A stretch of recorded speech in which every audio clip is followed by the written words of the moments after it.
In late 2019, I used my writing skills to write a persuasive essay about my friend Camo God, government name Cameron Godfrey, in the essay titled Why Camo God Fakes His Voice, which I will cover in the Is Knowledge a Curse section of this video. Somehow, I had 3 conversations with numerous friends in a small window of time, and then got recommended a video of the same nature, and now I want to make them all make sense under one banner. The 3 convos covered elitism, knowledge, and childlike wonder. The video was about community. Sound strange and or unrelated? On paper, yes. But watch this. Hello team. I hope this video finds you well. My name is Bartholomew. It's kind of like Bartholomew, but with a Z.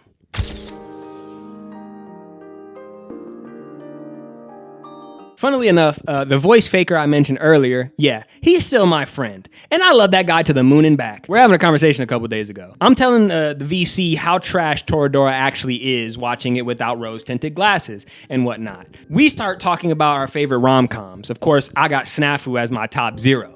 You know how it goes. Anyway, Camo tells me, you know what, Bizarre, Zartholomew Kuma, government name? I feel like you consume media with the sole purpose of making a video essay, whereas I consume media to feel something.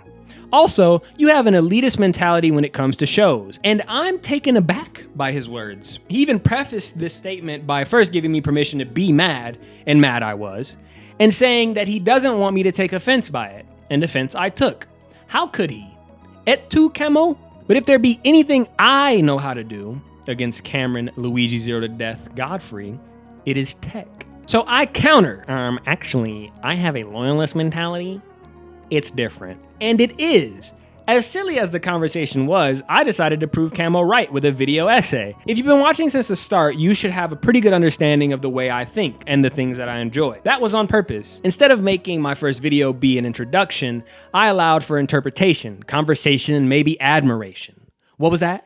You said that I'm the most handsome, racially ambiguous man you've ever seen on YouTube? Yo, chill with the glazing. Anyway, I'm more right than Camo is. Not in life, just within the bounds of elitism versus loyalism. Specifically regarding me and the way that I push agendas onto others. Because I do. Not just here in a video essay, I do this in real life. But not as an elitist. I'm not looking down on you for not appreciating the fragrant flower blooms with dignity the same way that I and the very blessed few do. I want you here with me. I think that everyone should be here with me, enjoying this thing. Because I, with my whole being, believe that you are doing yourself a disservice to ignore it. I can't recall a time where I've told someone that their opinion doesn't matter because they haven't seen the things that I have seen. Well, actually, I kind of do that a little bit. Maybe I'm the worst person on planet Earth. You got me. I've been had. I'm less inclined to take recommendations from someone who does not carry certain accolades. I'm guilty. Do I tell my friend that he's not a real movie watcher because I have over 700 films watched compared to his maybe 200? Yes. Do I actually mean it? Kinda. I mean, the same could be said about me if we bring sports into the argument. I may be interested in sports, but not like my friends who know every haircut a player has ever had. Like, why would someone like that want to hear anything from my mouth? Okay. So a little bit of elitism enters the fray when it comes to how open I am to hearing someone out. So I'm not perfect. Bummer. But hear me out. I'm not that way because I want to be. I'm this way because I choose to be loyal to the highest degree. And sometimes the perception can be a bit gray. I enjoy being diehard for media to the point where it's absurd because it's not enough to just like something. Conversation doesn't start that way. There's a difference between, yeah, I like this show, I watched it, it was all right, and I would rather lose my life than concede in an argument against something I stand behind. In a way, I guess you can say that passion being a requirement makes it elitist, but I want to be right so bad, so that doesn't make any sense to me. You're wrong and will forever be wrong, and I'll die and you'll be wrong. My point is that I don't care if it seems elitist. If it is, then so be it. I care about this thing more than I care about how you feel about me. If presented with the trolley problem between you and the author of The Summer You Were There, see you never. Because I know this thing exists, because I know I feel strongly about it, because I know that those who've yet to experience could never understand why I feel the way that I feel, I need a way of expressing it. I've decided that I'm not going to let certain things be swept under the rug. Why would I take this feeling to the grave when I can be a martyr? So that the blood, sweat, and tears that went into this work are not wasted, I will become so loyal to this work of art that it becomes part of me. and I will be loud. To me, saying that you like something is not absolute enough. To me, it'd be the same as saying, I'm open to hating this. And maybe it's because art saved my life. Maybe it's because I've studied the ins and outs of production for a variety of media. Film classes, 2D art classes, 3D animation classes, concept art classes, an alleged game design concentration with a Bachelor of Arts degree in Media and Information from Michigan State University. Go green. Maybe I come off as an elitist because I have more to love about media than most people. Which begs the question, is knowledge a curse? The short answer is no. For context, the conversation I had about knowledge is not the same story I will tell. That is because the conversation I had reminded me of this other conversation I had 4 years ago. One of my friends was over at my house. We're talking about movies.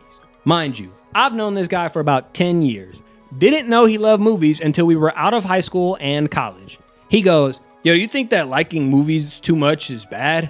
I go, chew me. He says, I don't know, I just feel like I care too much about the details that most people don't, and that affects my perception of the movie. When I bring it up to casual watchers, they don't have any clue what I'm talking about. I can't enjoy the movie the same way they do. And I got excited. Birdman hand rub. The gist of how I replied is as follows. It's a double-edged sword. The more you know about a process, the easier it is for you to nitpick. But, and there is a but, it is equally as easy to enjoy and appreciate the more you know. True. Ignorance is bliss, and you may never be able to thoughtlessly enjoy something again, but in turn, you will gain the ability to thoughtfully enjoy something. Does it hurt to know why something is bad? Not really, because more than likely, if it was designed to evoke a specific emotion or thought and failed, then it was bad.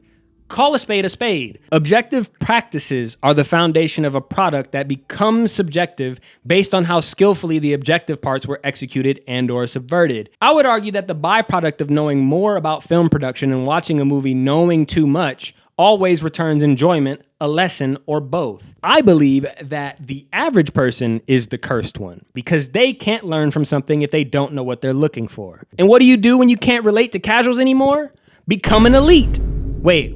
I'm just saying, if you can't fit in with the normies, you should find a group of people with the shared desirable qualities that match you on a film-related intellectual level and look down on the have-nots. Knowledge is power. It's all about how you use it. For example, the essay I wrote about Camo faking his voice. Off the dome, no references, just raw writing prowess and defamation. All because I could. And I think more people should do that. I had fun combining nonsense with skill. Maybe I can't convince you to live the same way that I do, but life is boring. So given the option between ambivalence and dealing in absolutes, I'll be a Sith. Given the option to feel all the emotions on a deeper level, I will immerse myself further so that I understand every last detail. That is how I choose to use my power, because that is what younger me would have done. Younger me gave me this power. The third conversation I had was about childlike wonder in video games. It was proposed that it's harder now to finish a game and or progress without a guide than it was when we were kids. I think that this is true for a couple of reasons. Generally speaking, children have infinite time and a false sense of reality relative to adults. What this means is that your desire for exploration and immersion are not halted by expectations, and you have more time to experience the in-game world. But let's throw time out of the window. I believe as a child, your imagination is so vast, you can't help but be curious about everything. You run around talking to NPCs, buying things you don't need, and exploring areas that are so far removed from the main story that they feel like Easter eggs. You don't need a guide.